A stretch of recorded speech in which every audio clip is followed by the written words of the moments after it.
What's up everybody, it's RobinGaming here. So Bloodborne has been out for a good 2 weeks now, and I have to say, now that I'm gonna do my review, I'm actually pretty surprised with, not exactly with how good the game turned out to be, but more in terms of that I myself wasn't expecting to like the game that much, and I didn't think it would be too suitable for me. But like I said, I've put over 30 hours right now into the game itself. I've almost beaten it, gotta be honest there, I didn't exactly beat it yet, but I've unlocked pretty much everything. I'm taking my time playing this game, I'm playing it for, a couple of hours every single day, not really too like hardcore or anything like that, trying to beat the game as fast as I can, but at the same time I'm enjoying myself, and therefore I think it's now time to do my review. Now, I always have these 4 things that I talk about, the story, presentation, gameplay and value.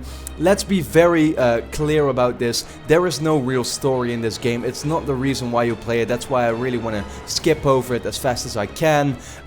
Yeah, the game doesn't exactly explain you what's going on. I think what I've read is there was some kind of disease. Your main character goes to a certain city that's called Yharnam to find a cure or look for a cure or something like that, and then it turns out a lot of people there have been infected as well and are all attacking him. That's basically what the story is about as far as I know, but I could be wrong there at the same time. It just doesn't exactly explain you too much, and it's not the reason why you play this game. Bloodborne is a game that you play for its gameplay, for its super satisfying hack and slash gameplay, the big adventure that it is. Now, I don't exactly know in what genre I should put Bloodborne.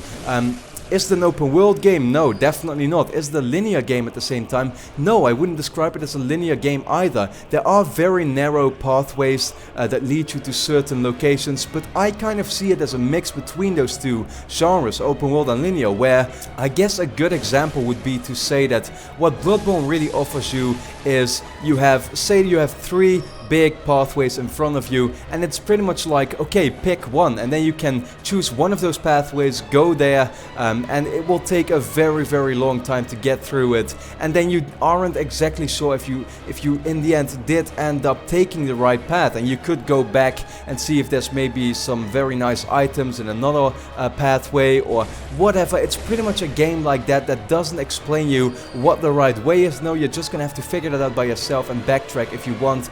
I myself was not really too big of a fan of that, I gotta be honest with you there.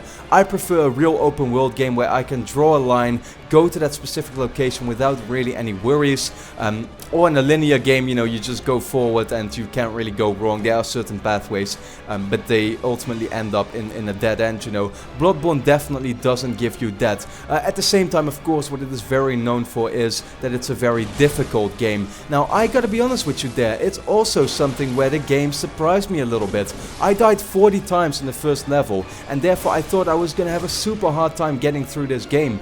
But pretty much once you get used to the mechanics and you know what the game should be played like, how to use your specific items and your weapons, kind of like dodging at the right time, that kind of stuff, if you get used to that, it will in the end not be that hard, to be honest. Like, you can get through this without dying too many times. It didn't exactly frustrate me as much as I thought it would, and that's, to me at least, a very good thing, because I wasn't exactly looking forward to dying all the time and just spending 20 times trying to beat this specific boss. No, I only needed a couple of tries for most of them.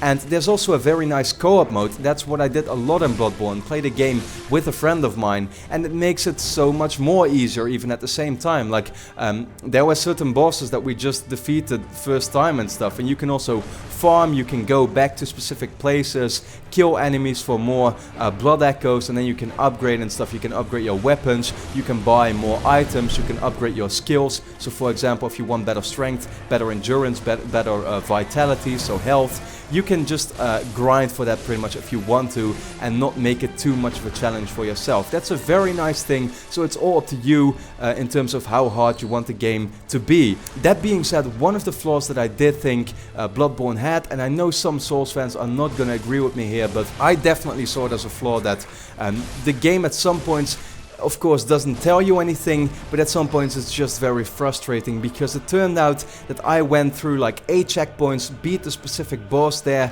found a dead end. I did not know where to go. I had absolutely no clue, and I had to look it up on the internet, and it turned out you had to go back to, say, the 6th checkpoint because a door had opened there. That's something I would have never found out about if I didn't go on the internet to read about it, because I would have had to go back to all of these specific places, you know, to see if there was something that I missed. It would have been a real pain in the ass, I would say. And so I myself, you know, I like to play games without having to worry about looking stuff up. You know, I like to play games sitting on my chair, just having a fun time for a couple of hours and knowing what I have to do. And being confused is not something that I'm really seeking in a game. And so therefore, looking all that stuff up on the internet was not something that I really appreciated. And I just see it as a flaw myself, to be quite honest with you. But that's one of the only real flaws, the things that frustrated me about Bloodborne, at least in terms of, you know, my opinion. So the presentation, haven't talked about that yet. The game looks pretty awesome, has a very nice style. Character models are all top notch, look awesome. The enemies, you know, you come across some of the most like scary enemies that you could imagine, and also some of the most creative ones. Like, there's just so many of them in every single area that you get. There's something else waiting for you. I've been through forests, through cities, these like there was this area that was fully like made out of rocky kind of environments with a lot of stones and that kind of stuff. It looked absolutely awesome, but that being said, there are also some flaws in the presentation. For example, the texture quality itself isn't really that amazing. If you look at things from up close, you'll see that there's not a lot of detail there. The game definitely experienced some frame drops at some points. Like, the game runs at 30 frames per second, but sometimes it just goes below that quite often, I have to be honest there. And then also there are load times that take very, very long. For every time that you die, you'll have to wait 30 to 40 seconds, and that's something that can annoy you, especially when you're playing that first level and dying 40 times like I did. It's just a lot of waiting involved there. Now, finally, we get to the value. I think it takes around 40 hours to beat the campaign. Have to say, once again, I have not beaten it yet. I'm about 30 hours into it, but I've unlocked pretty much everything. Like, all the stones with different levels have been unlocked right now. I'm very close to actually finishing the game. You can play the game a second time with a new game plus, so that means you can get 80 hours out of it if you would want to. I think for a platinum trophy, that's something that is definitely required. Like I said, you can play the game in co-op, so you can either help a friend or let a friend help you at the same time. And there are also chalice dungeons, which I haven't talked about, are kind of like randomized dungeons you can enter by finding certain items, and it's just like an extra challenge. You know, you have about 5 levels that each dungeon exists of, or consists of, I have to say, and those also have bosses for you to beat and stuff. So it just adds to the overall value of the game. I think that's plenty of time you can get out of this, you know, out of Bloodborne. I think that's pretty awesome. It's definitely worth your money. So in the end, my conclusion, I was very pleasantly surprised about the game. I think it's one of PS4's system sellers right now for sure. This is an exclusive that I think if you own a PS4, you just have to try it out. Even if it doesn't seem too interesting to you, I think you're gonna be, you know, you're gonna end up to be quite surprised like I was. I really enjoyed my time playing Bloodborne, and so I'm kind of gonna introduce a new scoring system for my reviews. I will still be giving the game a normal score like I did in all my previous reviews, and that's a 9.0 out of 10. I think the game is very awesome, does a lot of things right.